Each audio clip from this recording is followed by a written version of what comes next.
So Jackie Pullum Noah says, "Love you, Dr. Turner." That must be one of your patients. Hi, Jackie. Yes. Wonderful, wonderful. Have we missed anything, Dr. Turner? I would just say that the treatment of the ability to use these in so many ways and in combinations is amazing. So things like using, I have a patient with below the knee amputation who had an ulceration of his leg below the knee. Right. And we were able to heal up that ulceration using a combination of peptides, BPC, AOD, and GHKCU in a cream, a topical cream. And he continues to use that because of his tremendous response to that. Obviously, he has lots of other things going wrong if he's having a below the knee amputation. And, you know, sometimes you can get people to make changes in their lifestyle and sometimes you can't.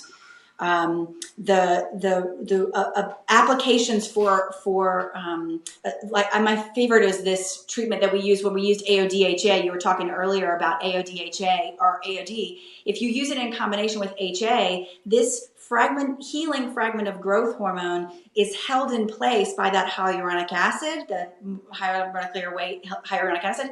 You can use that in these inflammatory things like chronic tendonitis, like I think I heard you the other day talking about your thigh injury that you sustained and that your BPC got you better from that. You can use AODHA for that as well. And that's once a week treatment. This patient I have that had avascular necrosis did really well with several weekly treatments of AODHA. And again, we're treating an inflammatory process. We're using that growth hormone to bring things down. In her, I did not start with BPC or TA1 because otherwise she had a fairly healthy life and lifestyle. She came to me with this avascular necrosis injury and we started immediately with that growth hormone. She did just fine. I added the BPC because of its repair properties, but that was later.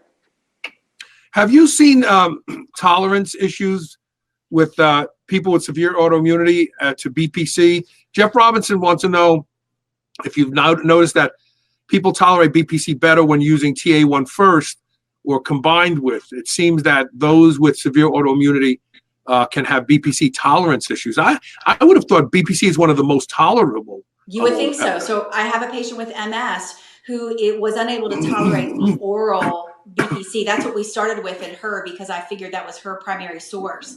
But in fact, when we started her with TA1, she tolerated it just fine. We did TA1, obviously, sub-Q.